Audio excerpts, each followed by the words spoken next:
topics and opinions expressed on the following show are solely those of the hosts and their guests and not those of W4WN Radio, its employees, or affiliates. We make no recommendations or endorsements for radio show programs, services, or products mentioned on air or on our web. No liability, explicit or implied, shall be extended to W4WN Radio, its employees, or affiliates. Any questions or comments should be directed to those show hosts. Thank you for choosing W4WN Radio. This is Beyond Confidence with your host, Divya Park. Do you want to live a more fulfilling life?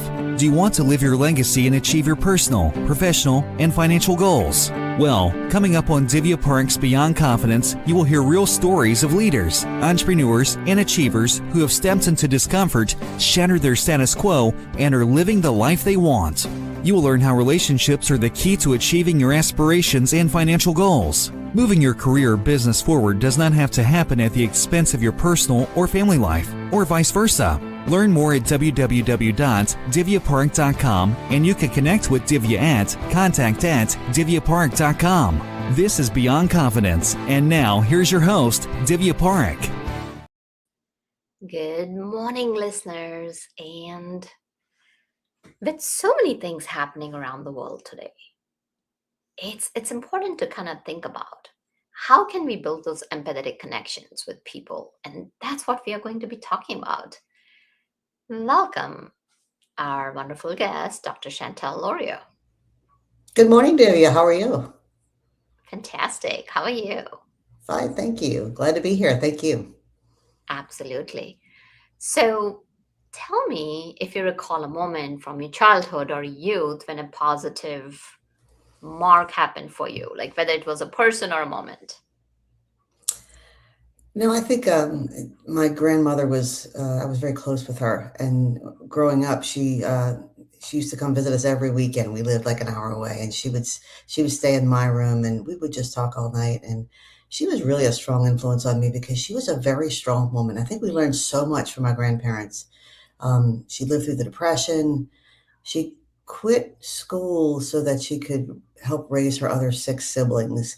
Um, just amazing. And when I think about the hard times that I've gone through, I always think about what she went through and what she was able to accomplish in her life. And I think that always, I carry it with me everywhere.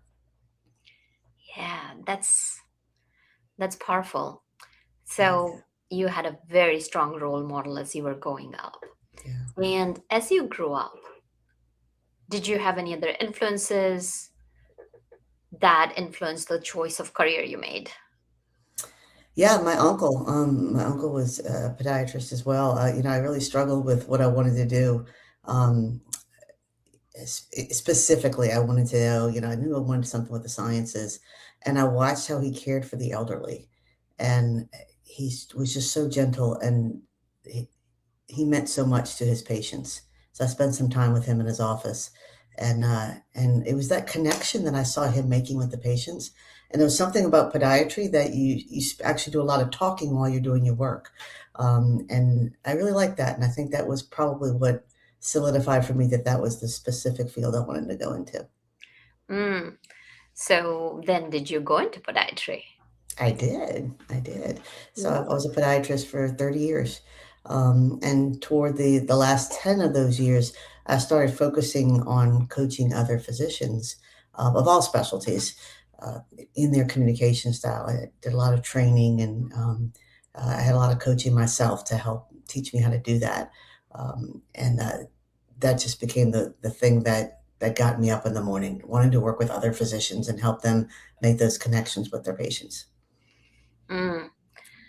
And so many times what happens is that when we are talking about the corporate world, we think about the big organizations, and yet we kind of tend to overlook the whole health sector. It's hospitals over there.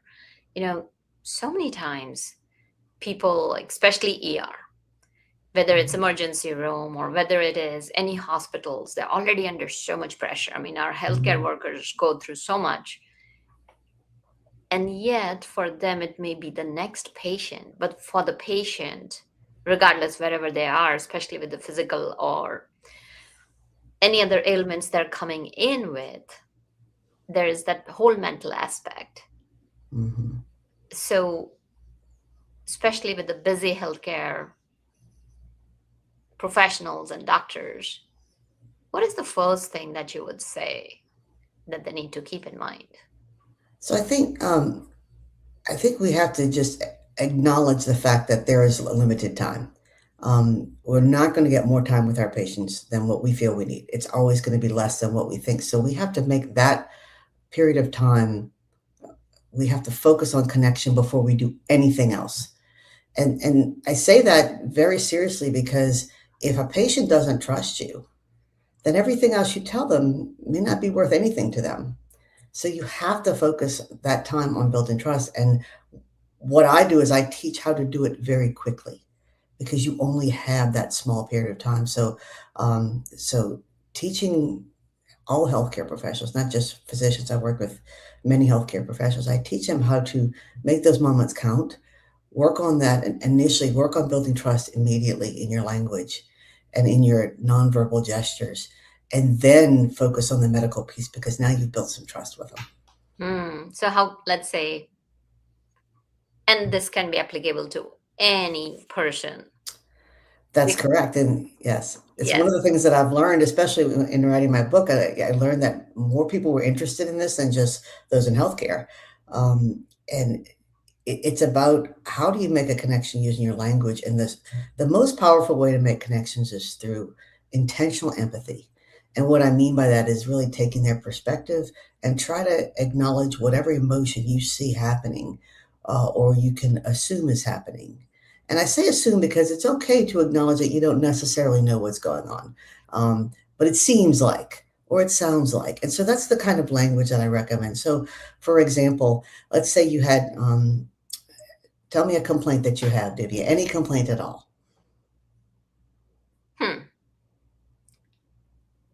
Okay. So one complaint, let's say if your kind of complaint is that so many times, you're walking down the street, it's not even a complaint, it's more of an observation. People may not smile back, or people Yeah. are so busy in their own lives. Or another thing that I've seen, not only with clients, but within the family itself, that people are on phones together and not Mhm. interacting as much. I'm sure that's very disheartening for you, somebody who really feels strongly about those greetings and those connections with people. Well, no, I believe to meet people where they're at. And Yes. the whole idea is that you to each his own, and it's important to have that empathy and understanding that they may be busy or occupied in something else. Yeah. So you're able to look beyond what you see. Hmm. Emotional intelligence, right? You're able to look Yeah. beyond what you see. And when someone tells me something's going on with them, I try to understand what's going on there. So I will say, it sounds like you're going through this. And then I wait and have them tell me what's really going on, which you just did. So I said that must be disheartening for you. But then you said, well, actually, and then you showed me your emotional intelligence. So you kind of course corrected that for me. But because I made that gesture to say it sounds like that's what's going on with you, I'm connecting with you. I'm trying to know what's Hmm. going on with you. And so even if I'm wrong, which I was wrong. It wasn't disheartening for you. Or maybe it was, a little bit right. Either way, it's that trying to do that that creates the connection as opposed to I understand. If you just tell someone I understand, it's kind of an assumption and people tend to say, no, you really don't, especially if they're upset about something. We always want to say, I understand, I understand. That doesn't work very well with people because they get a little put out that you are assuming their emotions. So I try to say it sounds like, or it must be, and at least that person knows that I'm trying to connect with them and know what's going on with them. Mm. So, what about situations where people are just kind of meeting each other for the first time? How can you go ahead and develop that connection? Because you're not always going to be in a position where you're just kind of like, being there as a coach or consultant or as a leader, Mhm. checking in with the other person. It could be in a different setting. So, what would be that first step? Exactly, and I always say in healthcare, we have an advantage because people are coming in with a complaint no matter what, right? When they first come in, we always have something we can focus on empathizing with. But remembering those nonverbal gestures. Dale Carnegie talked about these years back in the 1930s, making eye contact, um, therapeutic touch. We call it in healthcare, we call it therapeutic touch. Knowing that sometimes a hand on the shoulder or shaking a hand, we do that for a reason because that creates a physical connection, and that, of course, also creates it works with your language and the nonverbal and the verbal connections together. Saying a really important thing, and again, this was a Dale Carnegie thing, was saying people's names back to them. If you're trying to create a connection, people love to hear their names. It says you care enough about me to say my name. And for those of you who have been in the situation where you've forgotten someone's name, it is so awkward when you forget someone's name because you recognize that the awkwardness because you're not able to connect as much because you're not saying the name. So you say, hey. When someone just says hey to you, you're just not feeling it. It's kind of like when you say when you walk on the street or you tell someone hello. I remember in school, we used to, when we were changing classes, we were all seeing all of our, the people that we, whether it was friends or acquaintances, we see all the other students. And some would say, hey, but some would say, hi, Chantal. And it was different. It was different when someone said your name because they knew it, number one. And number two, they cared enough to say it and make that little bit of a connection. So those are just the basics of making eye contact, a little therapeutic touch, and saying someone's name back to them. When you first are introduced to someone, when they say their name to you, say it immediately back to them. So, hi Chantal. This is Jerry. Hi, Jerry. Nice to meet you. Saying the name back to them because it's anything you can do in that first few seconds matters.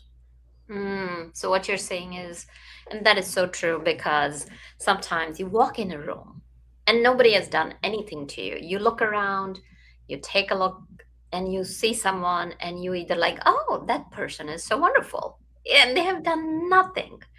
And then it could be their body posture, their body language, and there could be someone you're like, you just don't like them, or it's like there's something about them that puts you off. So tell us about the body senses also that you talk about. Yeah. So, and you're right. Some people just have that. And we notice that with physicians too. Some of them just have it. They could spend 3 minutes with the patient and their patients love them. And others could sit in there for 40 minutes and they don't have that same connection. So there really are techniques that they're using, whether they're aware of them and doing them intentionally or if they're just natural. There are techniques that matter. So some of the other things are, number one, sitting down versus standing up. And it depends on the social situation. But for example, you notice in podcasts, we're sitting down. When I give a lecture, I stand up. But if I'm wanting to talk to you and make a connection, sitting down says I have time for you. And so we bring that up to our physicians too. Patients think that you're in a rush when you're standing up. So just that alone, sitting down matters. Leaning in versus leaning out. And there are times when it's appropriate to do either one. Now you think about that. When you lean back a little bit, it kind of says, again, I have time. I'm relaxed.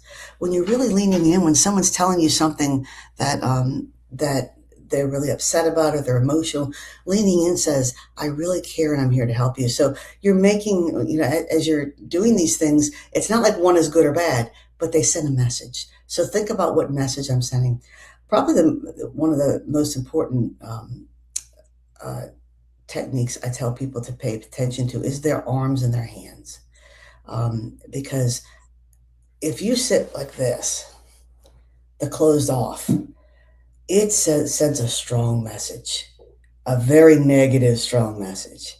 It says, I really don't have time for you. I don't care. I'm smarter than you. There's a whole lot of things people can pick up from this, whether you mean to or not. This may be comfortable. I actually worked with a physician that had his patient experience scores were very low. And no one could figure out why. They called me because they said, he's a really nice guy. And we can't figure out what's going on, why are his scores so low.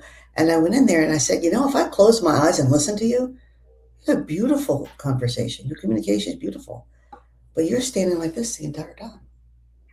And so his patients felt very put out by that. And that was the only difference that we made to help them with this connection. So just being aware of your body language, having an open body language rather than a closed off body language.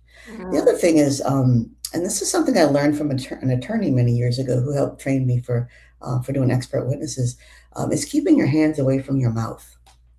So even like this or this, we do that, but actually that could show people that you're hiding something. If you do that, if you talk to body language experts, they say that this can mean that you might be hiding something, you're not being truthful. So little things like that can matter. But again, hands and mouth, just remember, think kind of open, an open stance. Now, since we are talking about that, that's in person. But even medicine and, of course, so much organization, even though we are going back to hybrid, they're still on Zoom since post-pandemic. So what would you say are some Zoom etiquettes? So Zoom etiquettes. Number one is paying attention to where your camera is. And it's difficult because the closer you are to the camera, the more you can see. So right now I'm looking at you. You can see I'm not looking at the camera. When I'm further away, it's a little bit easier because there's a, it blends when you're further away. So it's not as bad. But focusing on putting the person you're talking to up toward the camera really makes a difference.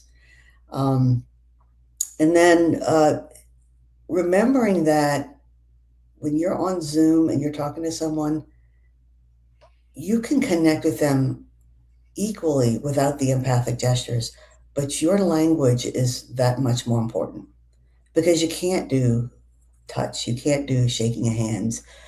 You only have your language.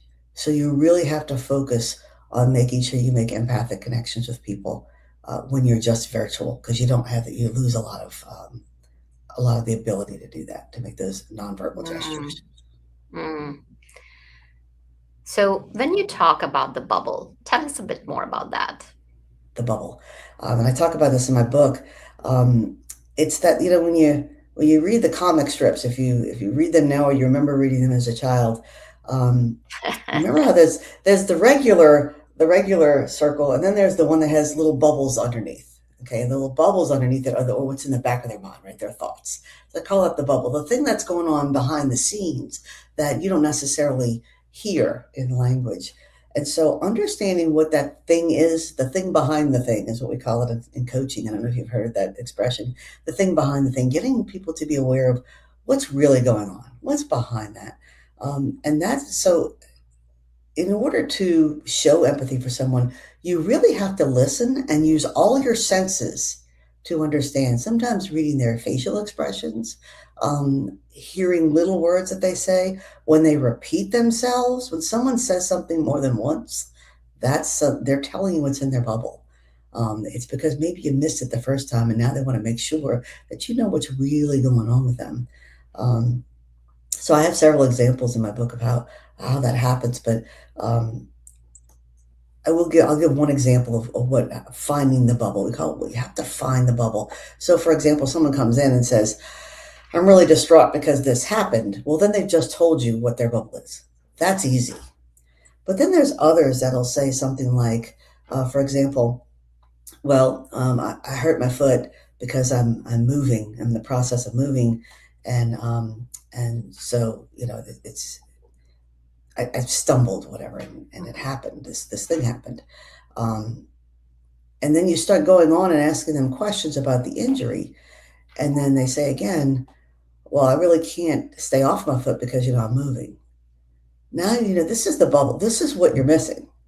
Why do they mention that twice? There's something they want you to know. So turns out their whole life is turned upside down because they're in the process of moving right now.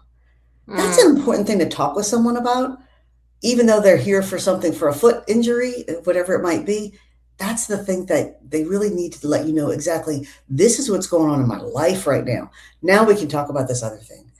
So listening for those little cues, and one of them is repeating themselves, or saying it, they repeat it, it's a little louder, giving details. People don't say things for no reason, like, oh, we just came back from a trip because my son graduated from Harvard with honors. And then you move on and say, oh, okay, good. Well, I'm glad you're back. No, they want you to know that their son just graduated from Harvard with honors. So to say something like, you must be so proud, is acknowledging that emotion of pride. They didn't say that for no reason. It wasn't about them coming back from the trip. They wanted you to know something they were proud about. Mm.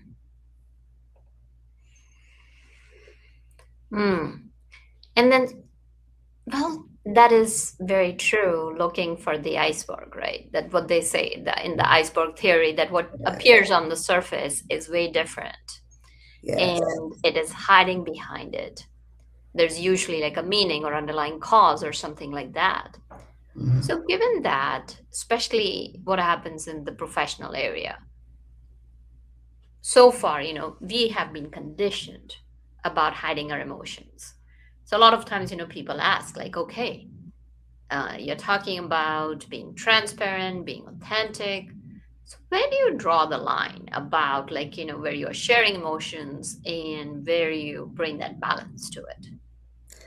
Yeah, I appreciate that question because I have a whole chapter on hiding our emotions because that's kind of what we were taught professionally, at least in my field, we're taught to hide our emotions, right? At least when things are really rough and you don't want to judge people, and that's fair. You really don't. I mean, people are telling you some really some things you might judge them for, but we're taught not to do that. We have to be very even keel. And that's why when someone tells us something that they're upset about, if we maintain that hiding our emotions, we can come across as sterile. I mean, we can come across as we just don't care. And that's not the case. It's just a matter of teaching people when, like you said, how do you draw that line? And so that's why I kind of teach those empathic responses rather than you don't necessarily have to cry when someone cries, but acknowledging what they're going through and saying this must be very difficult for you, or I can tell what this is doing to you. I can tell this is really upsetting you. That kind of thing. It doesn't mean that you have to carry those emotions with you. There's something that in medicine they call compassion fatigue. Turns Mhm. out that that's a fallacy. That it really isn't compassion fatigue, and we found through the literature is that when you show compassion, you actually fill your cup too. When you take a minute to connect to someone, guess what happens? You fill your own cup. So it's okay to do that. It's okay to extend yourself a little bit. It doesn't mean you have to absorb the emotion, but you can certainly acknowledge it and share that moment with the person. And that brings me to another point about compassion and empathy. Um, I spend a lot of time teaching people to be empathic because it's not our default. And I don't just mean physicians. I mean, as people, it is not our default. When people tell us something that's going on with them, about 80% of the time we respond with what's going on with ourselves. Oh Mm. yeah, I know, I've been through that, whatever. Um, and what happens in medicine is we tend to respond with fixing. And so if you're in an industry where you fix people, if you're in, let's say you're a plumber and you're going to fix things, whatever it might be, where you're one who gives advice, you help, then your initial response is going to be, well, let me see, I can do something about that. You can Mm. really miss opportunities to make connections when you do that. And Mhm. this is where I've worked the most with physicians on is before you get to that, let me fix you, show empathy. And fixing is compassion. It's a good Mhm. thing. You want to fix it, you want to help them. But before you do that, make that empathic connection. And let me give you an Mm. example of that. Let's say you were to tell me I was up all night in pain with my neck. Well, let's say you did like this. I was okay. You get the face, you get the hands. I was up all night in pain with my neck. That's my bubble, right? I'm miserable. Mhm. And most physicians will respond with, well, give me a number on a scale of 1 to 10. Is it sharp or dull? Does it radiate down your arm? Tell me more about the pain. And that's fine because they're being compassionate. They're working it up so they can then help the person diagnose and treat. But before they do that, if they say, you must be exhausted. Yeah, Mhm. doc, I really am. Well, tell me more about that pain. How bad is it on a scale of 1 to 10? So I just have them insert one moment of connection. Mhm. And I tell them you can when you've connected with someone, there's actually a response you will see, and it's fairly distinctive when you made a connection.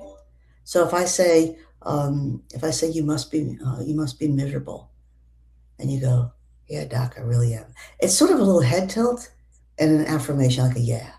When you see that, I always tell people pause after you an empathic response because you want to pause and see the connection. You wait, you see them do that. That's how you know you connected. They made that little Mm, moment. They kind of tilt their head, and go, right. like, you get me. Yeah. Now you talked about sounds like. That was one of the phrases you mentioned that, it's a good one to use rather than I understand. Are there any other phrases that people can use? Must be. It must be difficult for you. Um, Mm. must be So seems must like, sounds like, and must be. so must usually has a negative connotation. People don't. So tell me a little bit more about that in depth. Yeah, you're right. A lot of these things, you have to think of them contextually, right? Hmm. Depending on the situation. Like, you must be so proud, that kind of thing. Right? Or Yeah. that must be very disheartening. Like I told you, that must be very disheartening. And again, I was wrong, and that happens. So you're taking a little bit of a, a chance by doing it, but it's okay because the person understands that you were just trying to know what's going through, and then they can kind of correct you. I'll tell you what I do tell people to be careful about though is don't underestimate someone's misery. And what do you mean by that? I would tell them always go to the superlative and don't underestimate. So what do I mean by that? Hmm. Um, if someone, so for example, we use scales, pain scale, was it a scale of 1 to Right. 10? They tell Most you, of the doctor's offices nowadays, I go like, yeah, you don't even see the doctor. Like, usually you have the assistant kind of come in and they go through the whole process and they're saying like, okay, if you have a pain, here's the chart.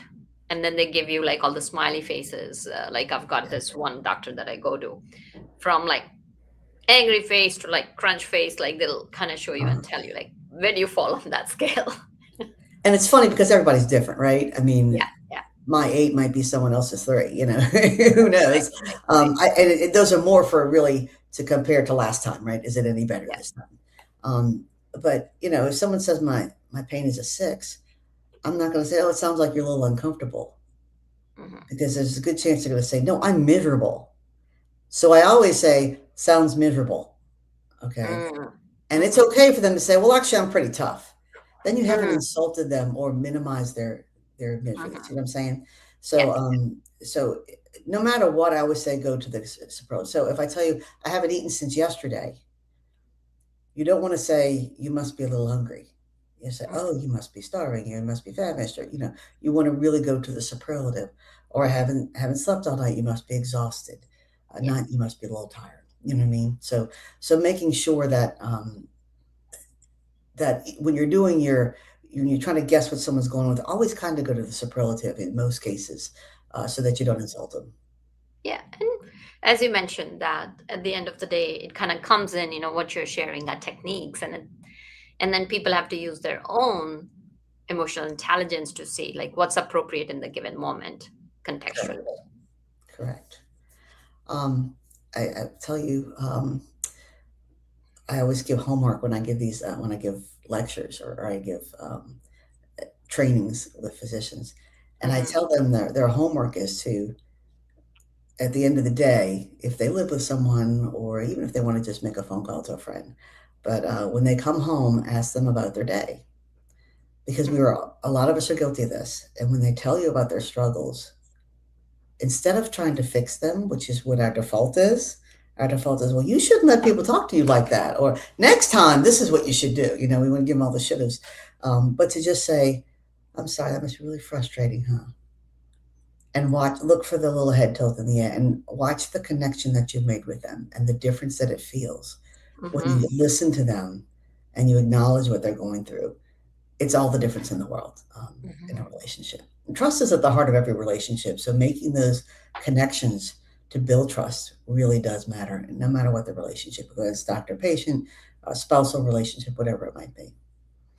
Absolutely. And trust, as you mentioned, that is at the core of anything because without trust, and trust is so fragile that once it breaks, it's just kind of hard to rebuild. It's always going to be lined with a layer of mistrust somewhere. So that's a good point. It's a good segue. What happens, let's say you have a fragmented relationship? How do you build that trust back? So first you have to figure out what builds trust. So everyone's a little bit different with what Mm, builds trust. We have our own history. We have our own background. So if you were damaged early on in life for a specific reason, someone cheated on you, whatever that might be, then that's probably going to be the thing that they look for, that person's going to look for trust, whether it's building trust or not trusting someone. It's going to be related to that.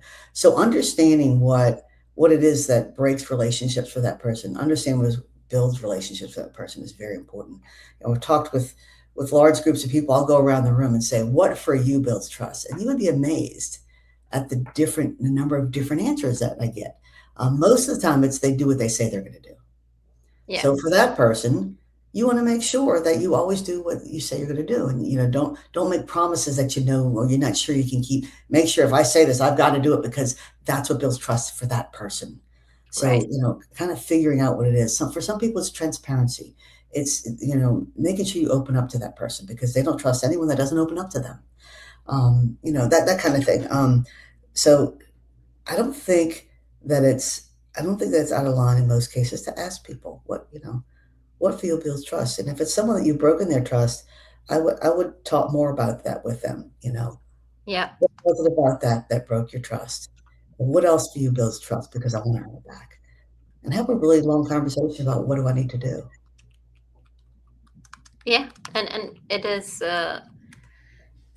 like you said, what is it that I can do? You're not blaming the other person. You are not putting them under any pressure. What you're sharing is that you're coming with that intentional.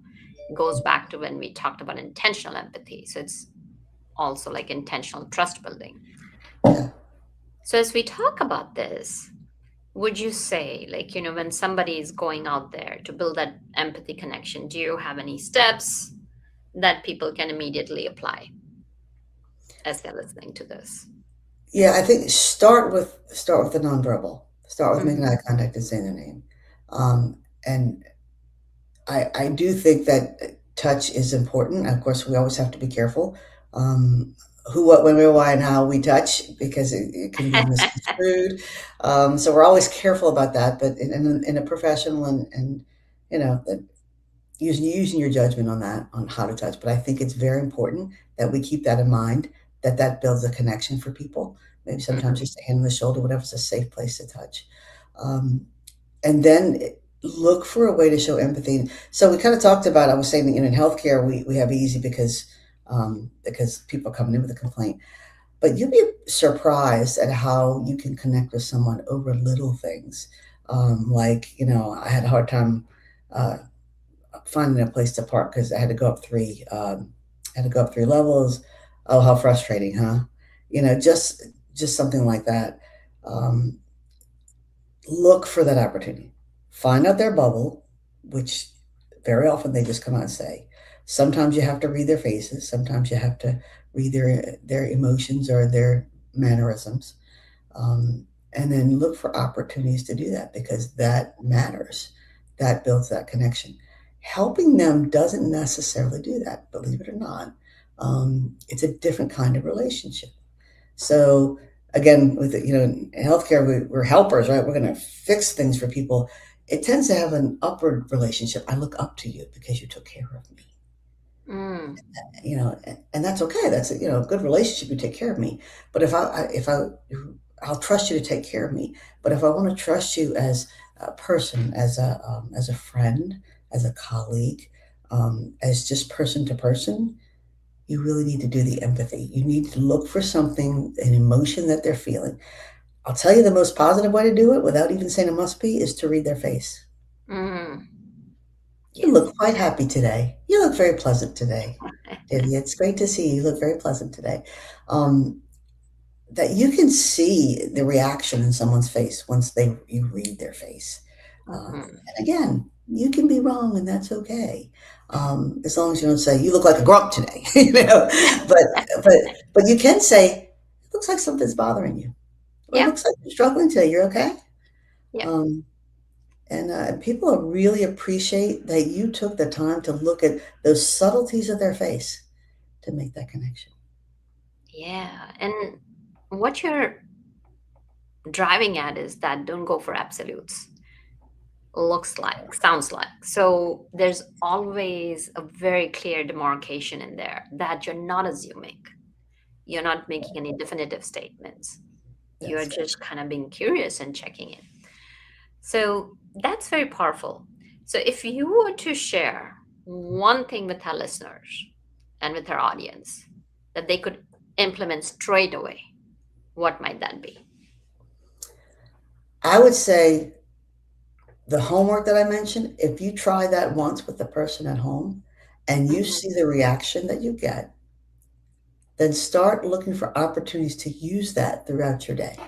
Mm, Use that in your conversations to connect with everybody, even in an elevator talking with someone, and watch their reaction. Saying things like, "Oh, it looks like you're having a good day today." Just mhm, because you see them smiling, you're happy, and watch the reaction that people give you. And you'll see that it does make a difference, not only for them, but for you. Remember, when you connect with someone else, you kind of fill your own cup. And that's a good thing that you feel that the connection both ways. Again, a whole chapter on that feeling it both ways, mm, what it does for you. And one of the things from a medical standpoint, I talk about when we were in Hurricane Katrina and we were all scattered across the state and other states. I I felt that while patients were in fear for missing their doctor, as a physician, I felt this emptiness of my patients. I couldn't get to my patients. I didn't know mm. what's going on with my patients. It is a two-way street. Those relationships are two-way street. So when we're talking about making these attempts to connect with people, it's not just something for them. It's something for your relationship for both of you. Absolutely. And Yeah. I've been fortunate to have a couple of doctors in my life, that I've been seeing for like, gosh, 13, 14 years and have such a good relationship that usually, even though I might be in pain or something, I look forward to seeing them. And then that talks about the connection. So tell us some more about your book and tell us how people can connect with you and Sure, anything else you'd like to share. sure. So I started this work when I was working at Oxford Health System um, back in 2018, 20, yeah, something like that. I worked there for 12 years and I became their medical director of patient experience. And so I worked Hmm. with physicians doing this kind of work. Um, and so I was discovering all these little things, I have a whole lot more tips in there too. I have my top 10 um, golden rules of empathy, and a lot of little things. Some of the things we've talked about, but all those were derived from that work that I did with for 10 years, watching that relationship with the physician and the patient, and coaching them, giving them feedback,